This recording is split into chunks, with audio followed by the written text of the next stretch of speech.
introduce to you all Ed Jennings, the regional administrator for the Southeast of the United States of America. Thank you.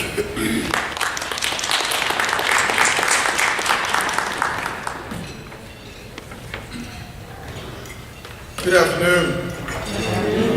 One more time, I know you all had a fabulous meal. Good afternoon. Good afternoon. Thank you so much. I have to correct just one thing that Mayor Willis said.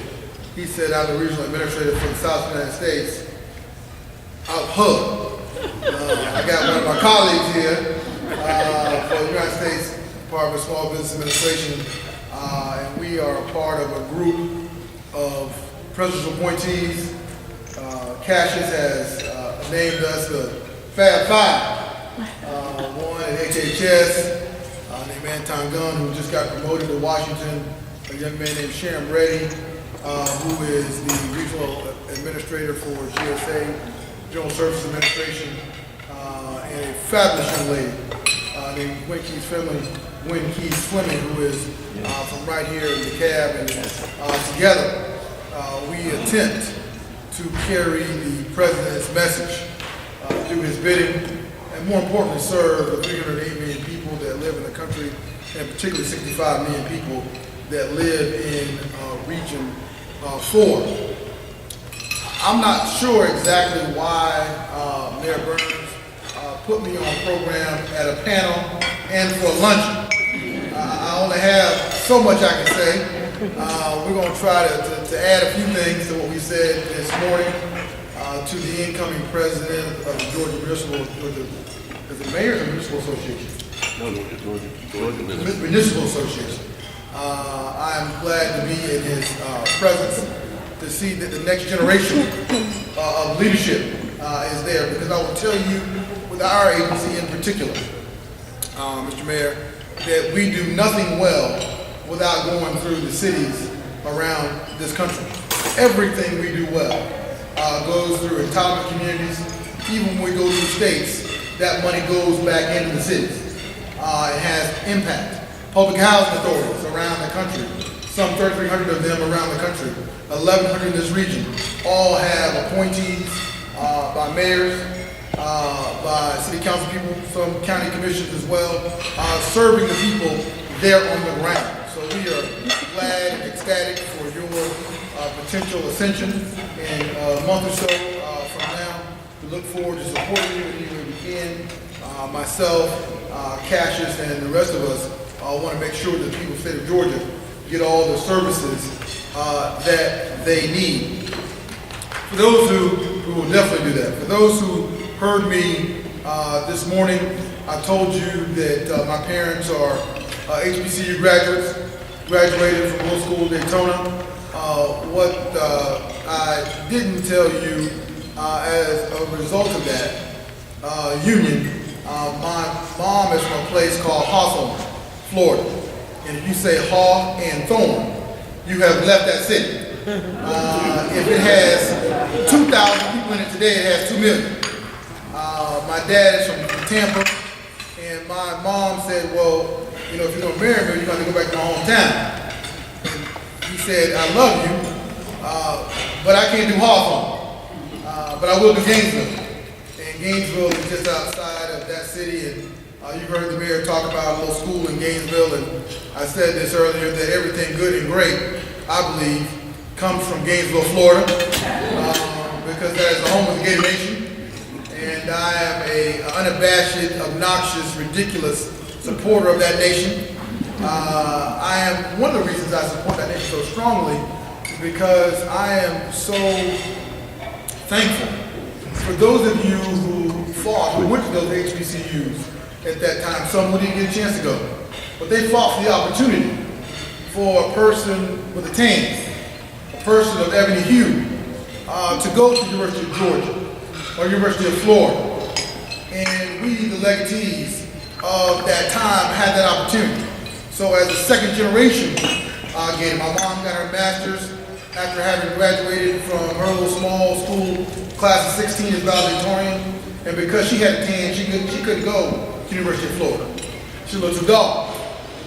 So the idea that some 13, not even 13, excuse me, some almost 20 years later, When I was born, I was her master's project at the University of Florida, and I'm still in training, trying to get it right, trying to work through it. And I say all that because too many times, I said this to you earlier, we need to connect and realize, particularly as people of color, what these fights mean, what decisions mean. You heard the mayor talk about decisions that are made for you in Atlanta, decisions that are made about you in Atlanta. And then when after the decision is made, you're upset and saying, what did they do to us? How did that happen? And the question is, were you in the room? Now, were you playing around, like the mayor said, he played around for the first couple of years. And he said, well, I guess I need to get in the room. I need to be in the room when the decision is being made. And if you want to make sure jobs, being the title of this particular session over the last couple of days and over the next 24 hours, you need to be in the room when the decisions are made.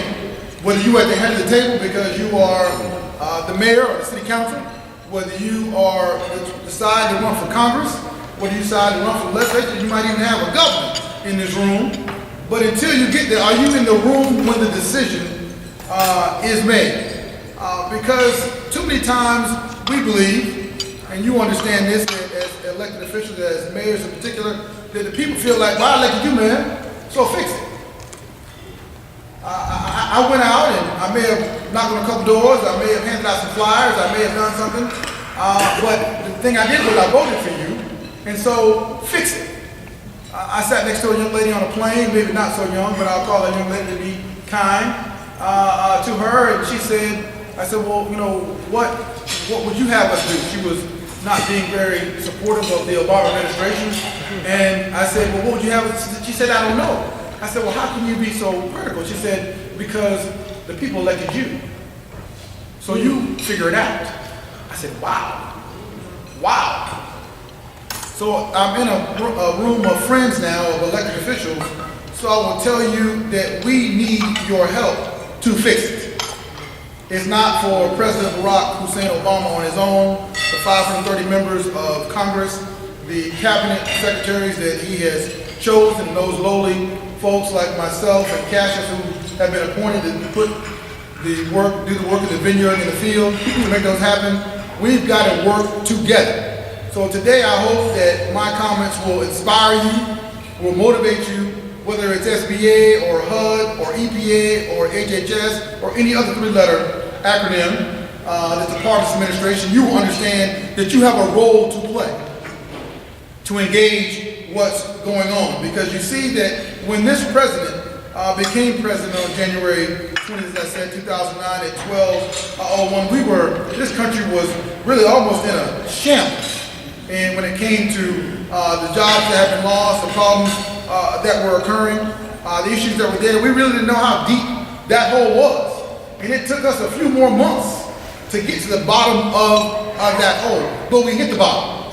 And since that time, because of the leadership of this president, because of the leadership of the members of cabinet that he appointed, but more important to the men and women in this room who said, I am an American who knows that there are always dark days, but because we are uniquely American, we can do something different. We can make a turn in our future. We can turn pessimism into optimism. And I will tell you, as a result of that, just this last February, we saw employment going from 800,000 jobs lost to 227,000 jobs created. Now, in 3 years, that's a heck of a turn. That's a heck of a turn. To see the almost 4 million, 3.7 million jobs that have been created during this administration, after some 6 million jobs have been lost at the end of the last administration. We have taken a turn. We are on the right track, but we are not there yet. And if we're going to make sure that this administration, but more importantly this country, turns, this state turns, and the small and large communities that you represent truly live the American dream, we have got to be about building an America that is built to last. one that is going to stand the test of time. We've got to continue to work together in a whole new and different way. And that is making sure the small mom and pops, the medium-sized and large companies in your small communities. Yeah, you may have a kid, as the gentleman talked about earlier, next door, but there's a small dry cleaner next door. Because at some point, Mayor Burns, you got to get your clothes clean. At some point, you can't wear the same suit every day. At some point, you got to get it clean. At some point, you got to get your oil changed in that car. You might not buy a new car, but if you want to keep driving the one you got to get your oil changed. That means a mechanic, maybe 1 or 2, 3 employees, maybe a bookkeeper is there, is going to be engaged in what goes on. And every time you bring in and change that 5 quarts of oil, they say, thank you, ma'am, thank you, sir. They put a little money in their account, and then they take their clothes to the cleaners. And it keeps on moving. For that young man who sang that song so very appropriately, I think he said 1 day at a time. We're not going to get there talking about 10 years. We might not get there talking about 10 months. We might not get there talking about 10 days, but can we talk about tomorrow? What are we going to do tomorrow based on what we have done in the past that has been successful? So we've got to take these issues one at a time. We've got to take it 1 day at a time, getting ourselves and getting our country back on track. I will tell you, this president looked and saw the needs and said we were going to do the American Reinvestment Recovery Act, invest dollars in small and large communities alike. The young lady who was mayor of Riverdale said, I want you to know that little small town, they said we're going to help 1,000 folks get their mortgage together.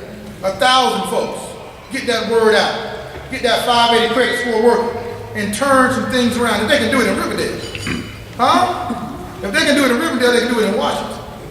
If they can do it in Washington, they can do it in Lithonia. Huh? If they can do it in Lithonia, they can do it in Waynesboro. I think I heard somebody from Waynesboro here. If you can do it in all those small communities, one at a time, sharing with each other, talking to each other about how you did it. And then when you elect a man to lead the state, then you can do it throughout the state of Georgia. Because you have a man who gets it, who understands it, who's going to take the message throughout the over 100 counties in this state and make sure every Georgian has an opportunity to live the American dream. So I told you that this president, because of your leadership, because of the partnership we've done with many of you on the ground, has created almost 4 million jobs. But I will tell you, this president says this is a make or break moment, because we're not there yet. We're not there yet. It's easy to stand back on the laws and say, well, it's better than it was. And it is better than it was.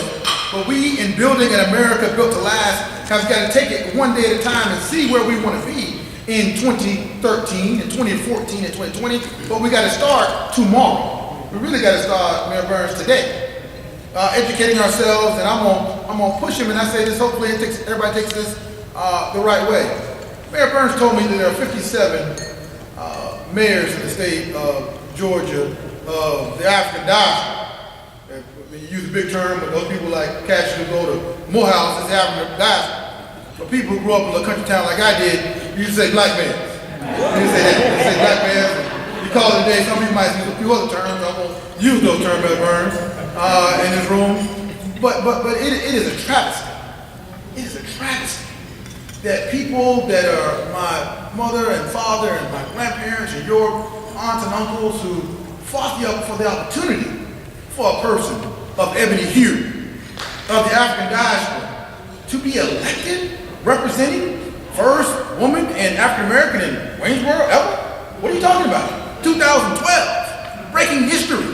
The 4th or 5th African American president of GMA. Wait a minute, we need that room filled.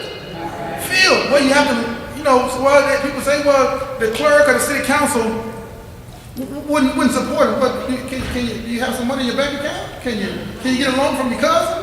Maybe a spouse to give you $5 to put the gas in the car. Because this is about not just about you. These are about the 1,000 in Lithonia, or the 7,000, or the 20,000 that need help and assistance. And there's an old saying in our community you know, when you know better, you do better. But if you don't know, again, please, they might not invite you back next year, but if you don't know, you're ignorant. Okay? And so when we know when there's an old, but take it all the way to, you know, the waiting on sweet Jesus that says, okay, the people fail, the people will suffer because lack of a vision. That's it. Okay? So that vision comes from being educated. You know, we read the Bible on Sundays, and choose not that getting too biblical and Christian. I know that can be trouble for the administration, but again, if they decide to send me home, I'll go home with a smile on my face. And you may read it in the morning, but when you put that Bible down, or whatever book you happen to call your faith tradition, you got to pick up the Georgia Municipal Code. You got to pick up the Georgia statutes. All right. You got to pick up SBA 101. Yes. You got to pick up HUD 102. And you don't have to read so good. If you don't have to read so good, then you get Mayor Burns to bring in a consultant and explain it to you. Okay? Man, I don't know all them big words. I don't know all that. I didn't go to Morehouse. But I know I didn't go to Morehouse. I'm not the smartest guy. I went to a little public school down there in Gainesville. But they did teach us how to read. And I've got to now take that opportunity and education to educate myself and then educate those people. Because if you say 57, Mayor Kasim Reed represents 500,000 by himself. So together you could represent close to 1 million people of all hues.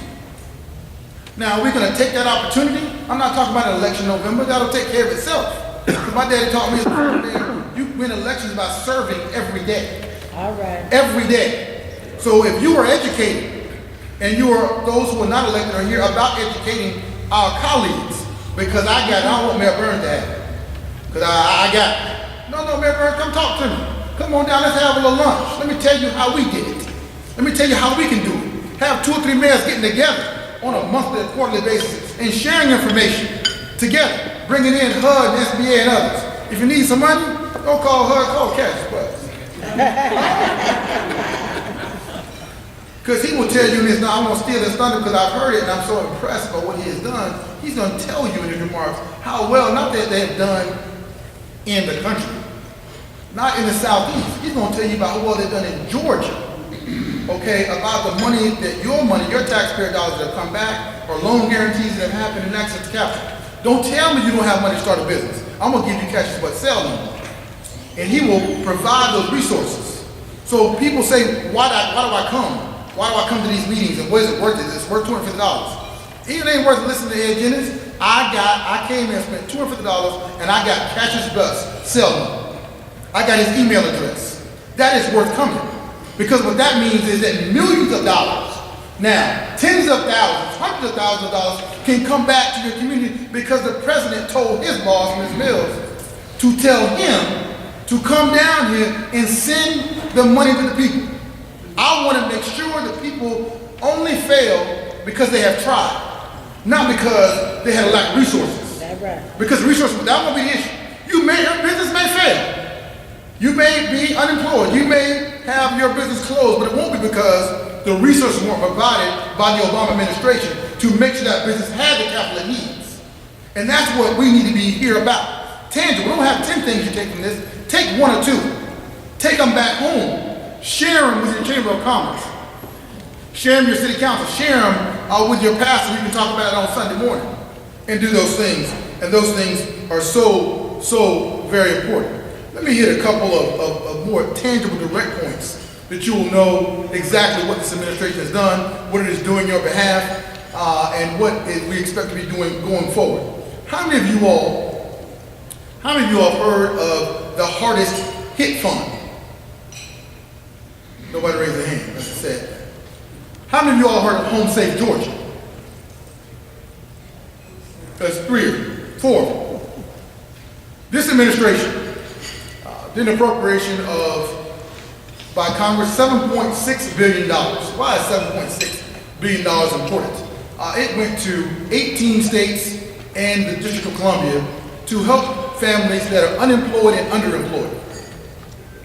The state of Georgia received $339 million of that $7.6 billion.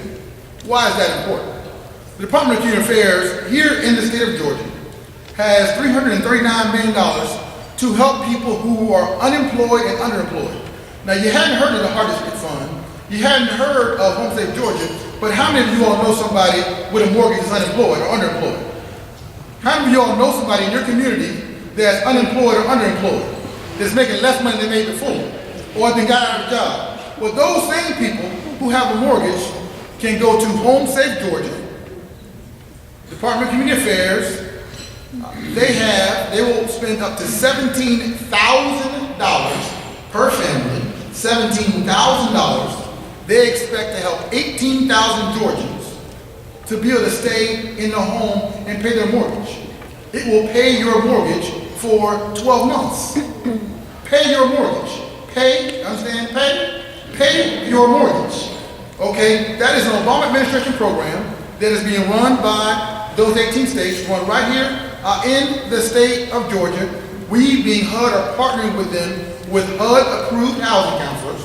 So if you want access, you can go, if you're local, there's a company called D&E that's a HUD-approved nonprofit. You can go to the website and do it that way. But we want to make sure that 18,000 people get that assistance now. They have 2017 to spend the money.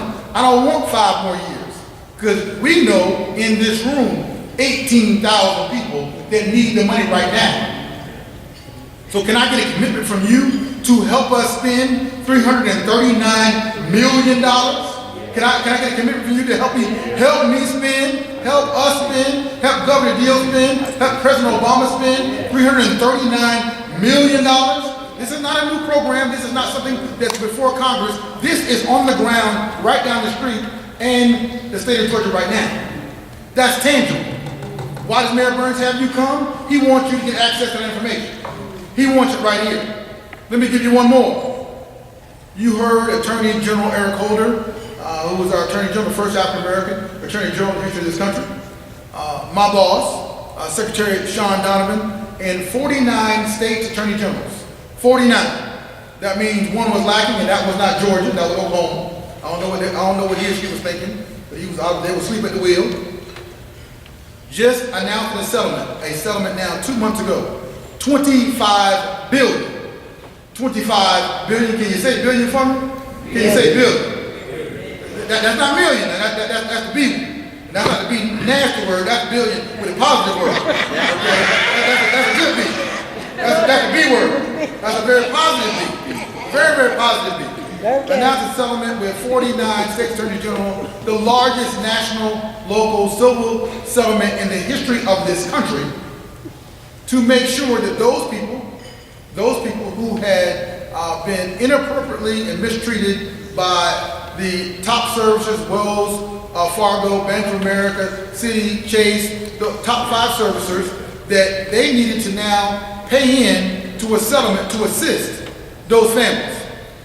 You still have the right, if you were mistreated, to sue them directly for any particular issue, but $25 billion nationwide. Well, that's a big number, that sounds nice, but what that mean for Georgia? $850 million for Georgia. For Georgia. Now, I just told you about 339 million, with an M. 850 million in Georgia. Now, I said earlier, Governor Deal legislature, we wanted $100 million of that money was directed to the state that they could do what they wanted to with. We had hoped that it was going to go through housing counseling and legal aid and some other things. The legislature decided to spend that money towards economic development, get jobs. That was their prerogative. They made that call. But that's $104 million that you all, again, for the 16 and 17 that are here, because the other 40 not here, they don't know. Huh? They're not here getting information. They don't know to ask the question. But for the ones in the room, don't say it too loud, don't tell nobody. That's $100 million you have access to now. To walk down the street, through a consultant, through your lobbyist, or just on your own 2 feet, reach out to your state representative, your state senator, and say, hey, I got a little small business that's going to create some jobs. Now, I'm going to put that money, and I'm going to ask for that money, and then I'm going to put Cash's Bud's card together. So we're going to get some grant money. We want some grant money. But we might need a little loan. That may be okay. We're going to put those two together, and we're going to create jobs in Waynesboro, Lithonia, in Washington, in those small communities, as well as some of the larger ones, where we can go to Macon or Savannah and some of the bigger communities, or Albany and other places that we want to go to and create those jobs. That money is on the ground right now. That is because the leadership of your President, Barack Obama, his Attorney General, and his Secretary of HUD have that money on the ground. Now, that's $100 million of the $850 million. The other money is going for loan modifications to you that are bought a $200,000 house, and now it's worth $100. You bought a $75,000 house, it's worth $25. And somebody said to me earlier, well, the bank's not helping. The banks ain't moving fast enough. You're right, they have not been. That's why we created this settlement, because if they do not spend that money the way they're supposed to help you, then we're gonna come back with trouble damages. They're gonna pay 3 times as much they were supposed to pay. That's what this settlement does. This money is expected to help 67,000 Georgians. 18,000 over here, 67,000 over here. I believe, and I didn't go to Morehouse like Cassius, but I believe you had 18 and you add 67 to it, you got 85,000. I believe that math is right. I asked somebody that. That's right, it's 85,000, it's 85. That's 85,000, is that okay? That number is right? Okay. So we're now talking about 85,000 Georgians, not Americans in general, not around the world, not in the Southeast, but right here in Georgia, getting access to resources. Do you have somebody that needs help with their mortgage? Do you know somebody? Do you know anybody that needs help in Georgia? Not in Florida, not in South Carolina, not in North Carolina, but in Georgia. You know somebody in your county that needs some help? Anybody in your city needs some help? Okay? That's what is going on right now as a result of the leadership of this administration. That's money on the ground. And when you come and you seek information and you get it, and then if you just go back, if the 15, 17, 18 mayors that are here, if all you do is go back and get one of your constituents, just one of them. Maybe you don't get 18,000, maybe you don't get 67,000, but if one of you per, will it have been worth the trip? If one person doesn't get foreclosed on, if you save one family, is it worth it? Was it worth the trip then? Maybe you can tell when the other mayors, then, see if you had come, maybe your neighbor would have got foreclosed on. If you had come to the meeting. If you had come to the meeting. If you weren't selfish and you shared it with one of your colleagues and said, hey, I know you didn't come, but I'm just gonna be generous. I'm feeling very Christianly today, so I'm gonna call you and tell you about the program. I'm gonna help my person first. My person get help first. Then I'm gonna call you tomorrow and tell you some of your people need your help. But imagine that 57 people helped. 57 times 10, I believe, is 507. 57 times 100? Huh? That's 5,700. I'm doing the easy math now. I don't want to get too complicated. I might get confused. Okay? But imagine if you said, then I think the next number after you go iterations of 10, 57 times 100, you go 57 times 1,000, you get 57,000. I think before I said 85,000. Okay? If you are there on the ground, there on the ground, there on the ground, there on the ground, this is not about Washington and all that's going on. We've made decisions and our leadership has made decisions to help you on the ground. Can we get that 85,000 people assistance? Can we get them some assistance? Can we do that, please? I'm asking a question. Can we do that, please? Yes. Can we do that, please? Yes. That's what we're talking about here. So those are the kinds of things that this administration is about.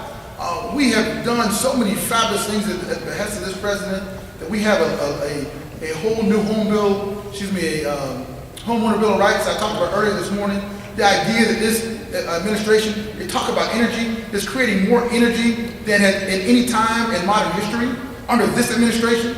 I know your gas tank is a little rough. I know gas is a little high at QT when you go there and get that cheap gas, but it's not cheap as you want it to be, but we're producing more than we ever have. The idea that more manufacturing jobs in the last 6 years have been created by this administration. I can go list upon list upon list. What with us, we're talking about, one of the young ladies talked about applying for a choice planning grant, choice neighborhood planning grant. We're trying to really do Hope 6 on steroids, where we're not only doing housing, we're doing healthcare, we're doing education, all revitalizing those communities. 2 of those grantees are Albany and Atlanta.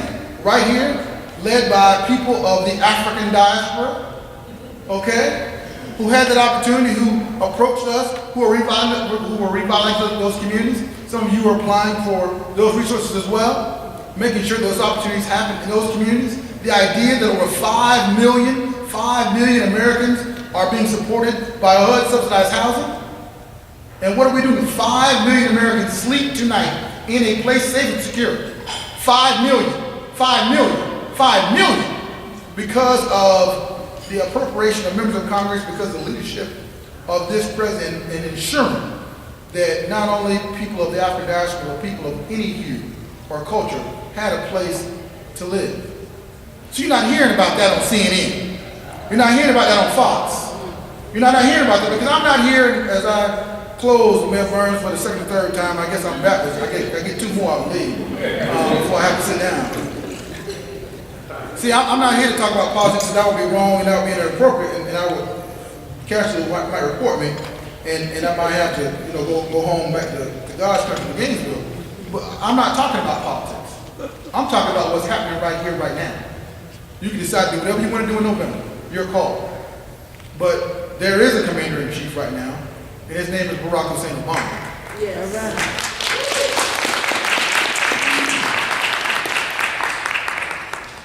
He didn't come from highbrow. He was fortunate to go to some extraordinary educational institutions to be educated like you are doing today. But he comes from a community background, community organizing background. And I say that just to remind all of us that the answers to the problems that we have, whether it be the Affordable Care Act that he outlined as a result of the healthcare issues, whether it be the small business and challenges that people access to capital that Cassius is addressing, whether it's the housing issues that I and my role are addressing, it all comes back to community organizing. And your communities being the chief elected officials, being the mayor, last time I checked, there's another, I'll say H blank in charge, that there's a little word that goes in between there. They can say that, I'm not allowed to say it. But they said, and when you put your name on the ballot, you said that you want to be the chief. If you don't want to be chief, then you need to resign and not put your name on the ballot again. But as long as you're still the chief, that means you need to be the resource to organize your communities. Not just the city council men and women, and you're fighting to get 3 or 5 votes or 5 or 7 votes or whatever those are at that particular time. But see, if you are educating your community properly about whether it be Home Safe Georgia or the foreclosure settlement or other items, access to capital that Cassius has, I promise you, then when you come to city council meeting, the people will be there for you. That's right. And it won't be in a room of 5 people. I remember I started this conversation and I tried to bring it back all in at some point. It takes me a while to come back around, but I think I'm rounding it in now. That I said, are you in the room? Because the decisions are made by the people who are in the room. So when you go out to the community centers and boys clubs and churches and grocery stores and I said earlier, Piggly Wiggly, wherever people gather, the 2 boys, the shade tree mechanic that's fixing the car on blocks, and you share information, and you have your meeting on the 1st and 3rd Tuesdays at 6 o'clock.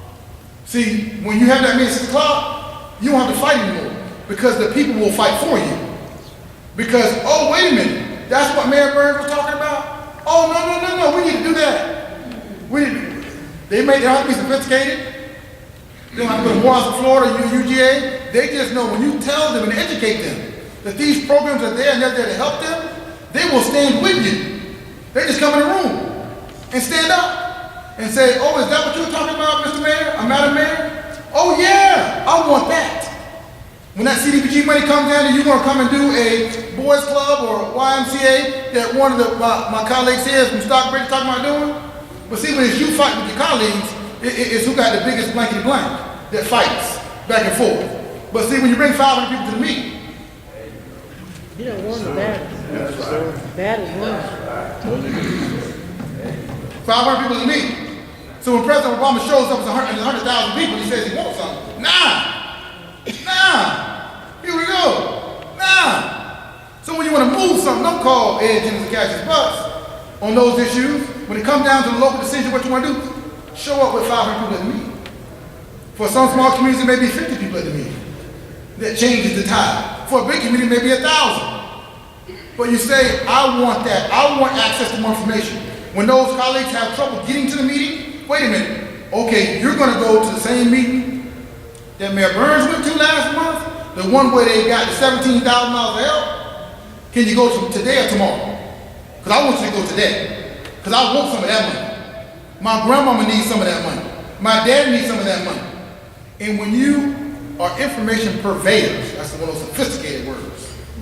When you just educate the folk, when you talk about the resources there, and don't be afraid to talk about what government is doing and engaging and partnering with the private sector. We're not Philistines, we're not demons because you work for or are elected by and serve in the public square.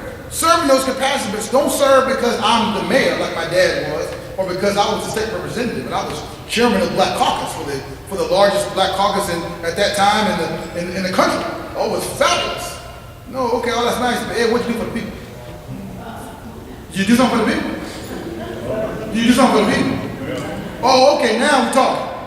So please go back, and I'll leave it on your hearts. This has been laid on mine by two parents who served, who would never dream that I would be working for the first African-American president of Africa, a truly African diaspora in the history of this country. The idea that we would serve a man of ebony hue is amazing. It's amazing and historic. The idea, but as a result of that service, that 308 million Americans would be better for it. That 7 billion people in the world would be better for it. So commit yourself to that.